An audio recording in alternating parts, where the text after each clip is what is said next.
Hello, everyone. Yes, I'm back again. And how are you doing today? Well, with us here in Canada, we're doing great.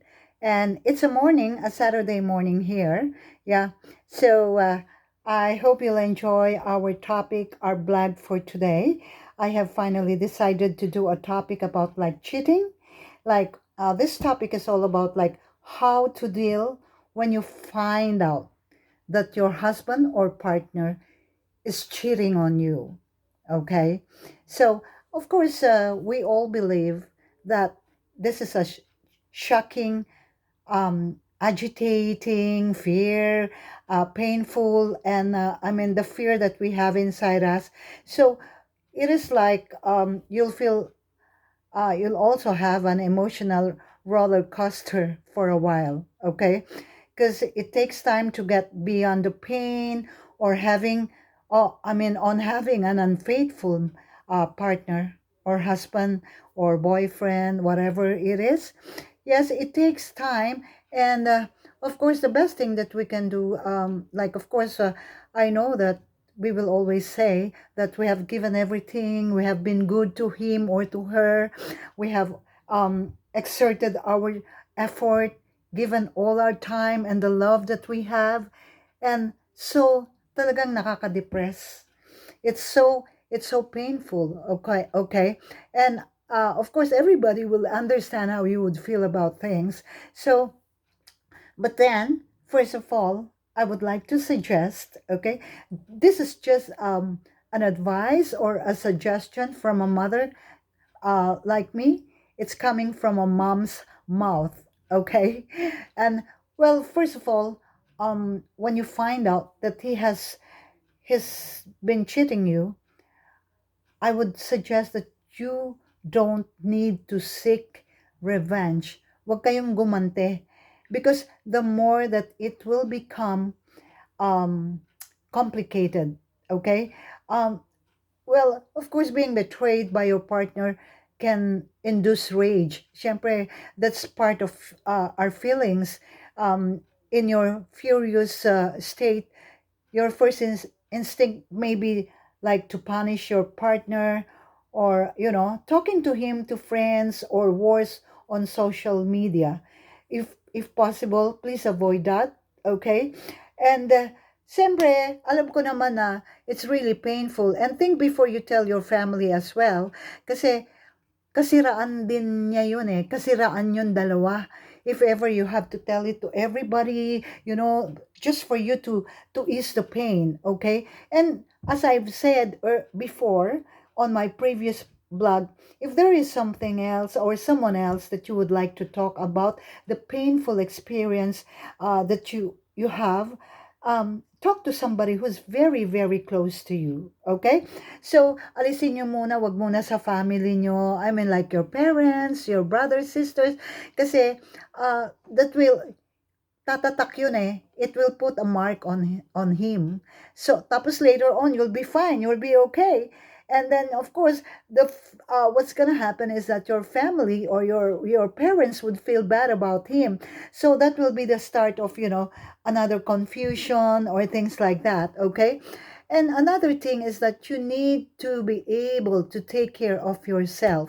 You may have some physical reactions due to stress, such as like sleeping problem. You're not able to go to sleep, but then you have to get some rest.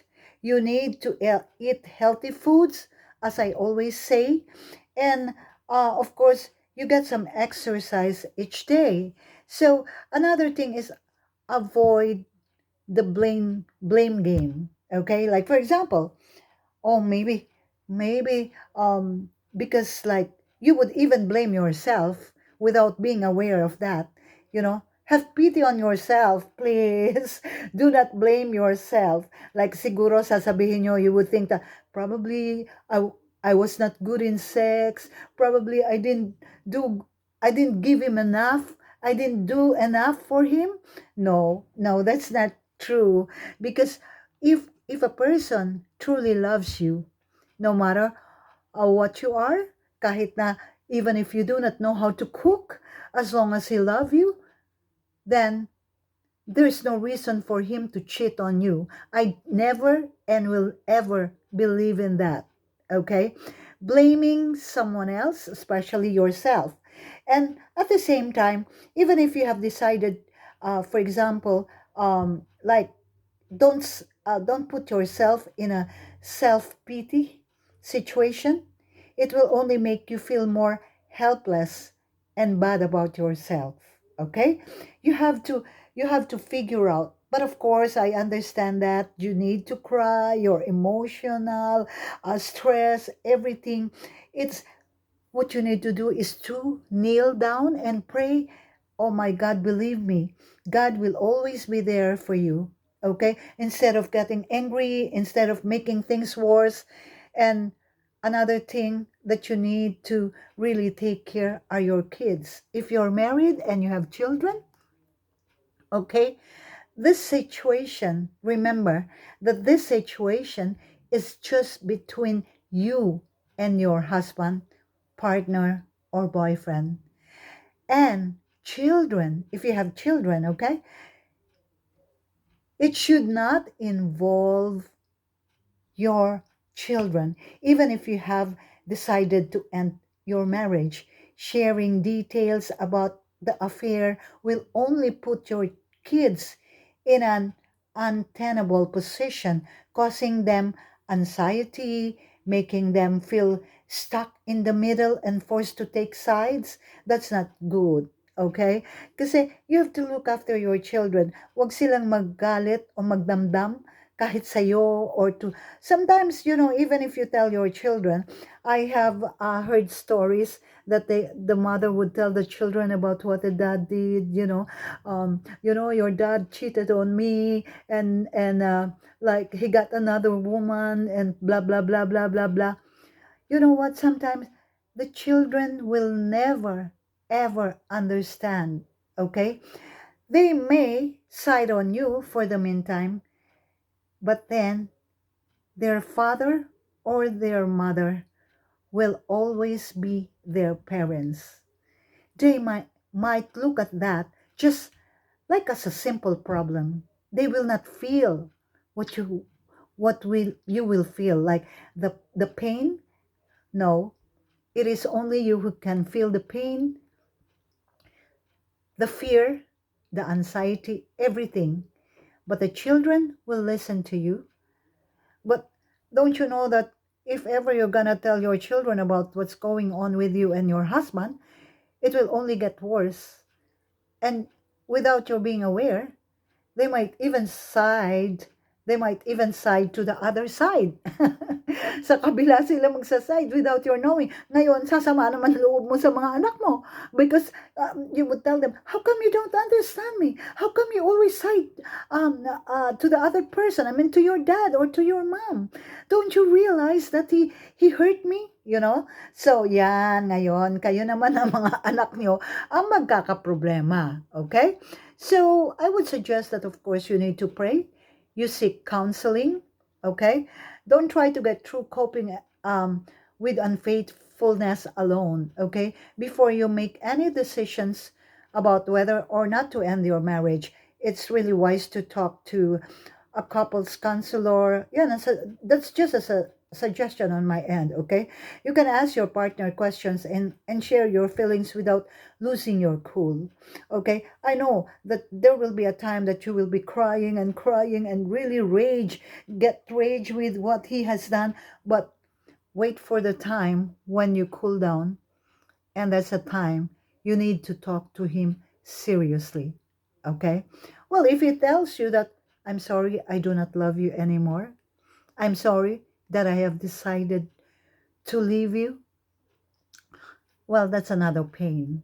Okay? That's another pain in your end. But then, like, you just have to accept things, all right? And you just have to be practical at all things. You have to deal with it, okay, and take it one day at a time. Remember, infidelity is one of the most difficult challenges in one's marriage. I mean, that you can face, of course, but it doesn't always mean it's the end. As you work through the aftermath over time, it will become clear how to go forward so that the next phase of your life, together or apart, can begin. All right? You can be, you can still try to forgive one another. You can still try to mend things. But of course, there is always a good beginning, whether together or apart. Kung maghihiwalay man kayo, maybe it's God's will and it's for each other's betterment. And if you'll stick together, then it's going to be a hard work on you because, like, you need to forgive the things that was done wrong on you. All right? So that's about it. And I do hope that you will keep subscribing on my channel. All right? So thank you very much once again for listening. And you do have a great day, a good morning, and a good evening. And of course, please don't forget to pray and keep loving one another. Be kind to everyone you meet on the street. Okay? So thank you once again, and you have a great weekend. See ya. Thank you.